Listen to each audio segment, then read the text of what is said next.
Esse episódio, em termos de pesquisa, foi o mais tenso de fazer, porque eu sempre vejo o episódio antes da legenda oficial. E tem os personagens com sotaques tão carregados que é bem tenso de entender. Mas hoje a gente vai conversar um pouquinho sobre o que aconteceu no 5º episódio e por que eu continuo não gostando dessa temporada como eu gostei da primeira.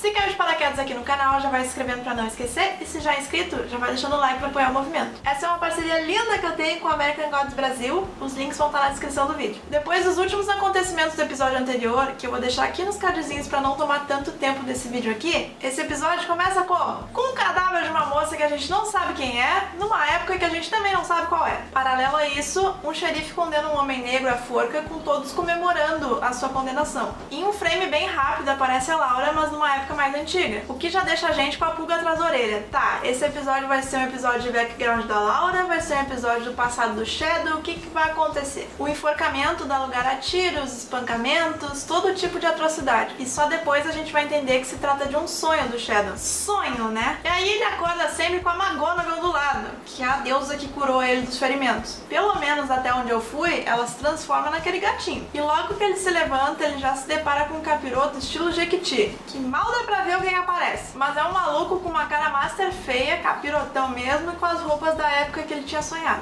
E essa força começa a controlar o Shadow, tentando cortar a garganta dele. Então, pelo que dá pra entender nesse primeiro momento, ele era aquele cara que estava sendo enforcado. Em uma vida passada, talvez. Que no reflexo aparece ele em chamas e cheio de buraco de bala. E antes dele conseguir se livrar dessa manipulação toda, esse cara fala pra ele Memento Mori, que no latim é algo como lembre-se que você é mortal. Ou algo no sentido de que ele pode morrer a qualquer momento. Talvez um recado pra ele não abusar da sorte, como ele vinha fazendo até então. Na cena seguinte já aparece o Odin enterrando uma plantinha, que parecia aquela plantinha que o Kitomi tinha entregado pro Jin, mas eu achei ela diferente, um pouco mais grossa, e também não faria sentido ele ter ela ali, porque ele e o Jin não tinham se encontrado ainda. Aí a gente fica se questionando, será que entregaram pra ele por outras vias? Como é que aconteceu essa entrega dessa planta? Como eu já gastei todo o meu latim, eu não consegui entender muito bem o que ele fala ali, ele fala essa sentença enorme e depois mija na plantinha pra ela crescer, bem a cara dele. Aí ele fala um monte daquelas palavras enormes pra depois explicar pro Shadow que aquela é a árvore do mundo, ou a árvore da vida em outras traduções. Nas minhas pesquisas eu vi os dois, a árvore do mundo e a árvore da vida, mas ele fala a árvore do mundo. E depois ele diz que ele precisa ir ver pessoas, mas que precisa ir conversar com elas sozinho, e aconselha ele a voltar aos trilhos com a ajuda do Ibis, que poderia ajudar ele com as maneiras dos mortos, ou os caminhos dos mortos, que é o título do episódio. Eu não sei como é que eles vão traduzir isso no português ainda, porque eu vejo em inglês. Então fica aí as duas possibilidades. Aliás, ele também tem tiradas fantásticas, assim como a Nancy, como por exemplo, humanos estão mais tempo mortos do que vivos, o que deixa sempre uma pitada de filosofia em cada episódio. Não me entendam mal, isso não é ruim, isso é muito bom pro episódio, mas só isso fica um pouco cansativo. Pois bem, finalmente, depois de um tempo sem ver o Sweeney, ele aparece bêbado numa rua aleatória, conversando com a estátua de Odin, todo espancado, ensanguentado e quase não parando em pé. E aí ele tá lá jogado no chão e encontra a Laura, que voltou com o rabo entre as pernas dizendo que queria encontrar o barão. Nos outros episódios eu já tava meio desconfiada, mas esse ficou claro que ele gosta dela, o que, convenhamos, é um casal totalmente bizarro também. Eles entram nesse bar irlandês e ficam aguardando, mas eles pelo menos têm o aval de conversar com o chefe no fim da noite. Ela aqui parece estar mais mansinha com essa dose de humanidade que foi injetada nela. Aí eles ficam lá esperando, o Sweeney bebendo mais e ela tomando uma aguinha. Já na parte do quarta-feira, que a gente já combinou aqui que eu vou falar quarta-feira porque eu fico enrolando a língua no Wednesday, ele foi ter uma reunião com o Jin, obviamente. E depois desse encontro, tem o encontro do Sr. Nancy com um cara totalmente aleatório, mas contextualizado com o sonho que o Shadow teve no início do episódio. Tanto que quando ele aparece morto na funerária, ele fica um pouco assustado. Antes de morrer, esse cara vê uma cabeça flamejante que também é contextualizada com o sonho do Shadow e que posteriormente nesse episódio ele vai ver também. O que me faz pensar que o Odin tá sempre à frente dos acontecimentos, qualquer um que seja relacionado ao Shadow. O Ibis então faz o que ele faz de melhor, contar a história sobre o cara que ele viu. E aí, enquanto o Ibis está contando essa história, ele começa a ter essas visões de que ele é o cara. E o cara lembrando que ele tem que morrer. Eles estão batendo muito nessa tecla do mortal, mas eu não sei se o Shadow não pode vir a se tornar alguma coisa. Rola umas teorias na internet de que ele é o filho direto de Odin, eu queria muito que ele fosse o Hércules, não sei ainda o que é. Voltando naquela igreja com a Bilkis e a Ruby, ela tá lá conversando com o pastor sobre não ter sobrado nada e rezar não tá adiantando. E aí eu não sei se ela vai se tornar o que o Salim se tornou pro Jin, ou ou qual o papel dela ali exatamente, ou se a Bilquis vai se alimentar dela também. Porque tem isso, né? Todo mundo que ela leva pra cama, ela se alimenta ali através de vias não tradicionais. Só que até agora a gente só viu ela se relacionar com homens. Não sei qual é o comportamento dela com mulheres. Voltando à saga da lança com o Odin, o Jin e o Salim,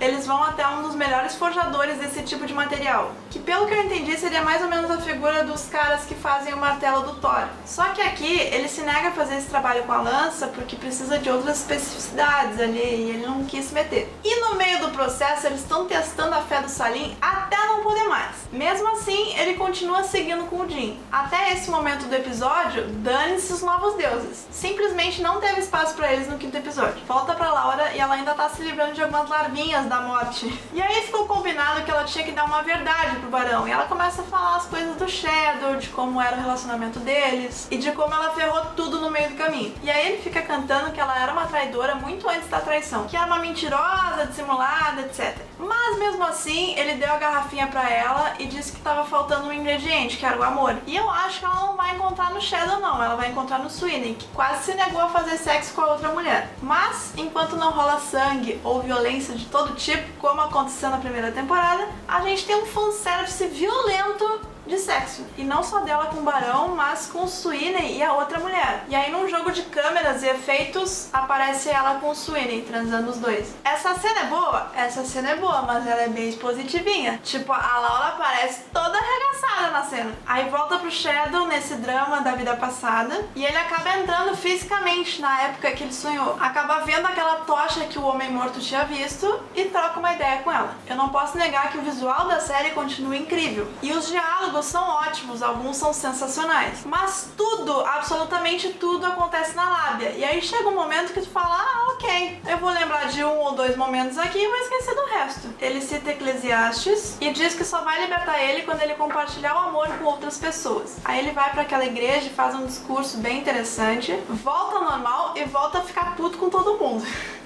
Enquanto os deuses não estão nem aí e continuam conversando, tomando uma cerveja. Particularmente, acho que todas as tretas que aconteceram nos bastidores dessa série contribuíram para a segunda temporada ficar meio perdida. Michael Green e Brian Fuller pularam fora do barco e o Neil Gaiman ficou meio nervoso com o andar da carruagem nessas circunstâncias. Ou então eles fizeram essa temporada ser de passagem mesmo de propósito, para fazer uma coisa mais violenta na terceira. Se for essa a ideia, é um desperdício, podendo fazer uma temporada mais equilibrada e mais fluida da mesma forma. Se fosse apenas um drama comum, seria uma série fantástica, mas o fantástico ali tá sendo posto de lado. Ele tá sendo pouco explorado e quando é explorado é na base da lábia. E ela sempre acaba sem um clima bom ou sem um cliffhanger pro próximo episódio, deixando o espectador sem a hype pro próximo e pensando, ah, tudo bem, semana que vem eu vejo, assisto quando eu tiver tempo. Não sei se ela não me fisgou dessa vez, mas eu sinto que eu tava muito mais empolgada falando da primeira temporada do que da segunda. Mas eu ainda tenho esperança de que ela pegue no tranco nesses 3 últimos episódios que virão. E vocês, gostaram do episódio? Tiveram a mesma impressão que eu? Comenta tudo aqui nos comentários pra gente debater. E se gostar do vídeo, já sabe, não esquece de dar o like, de ativar a sinetinha e de se inscrever no canal, porque tem vídeo toda semana.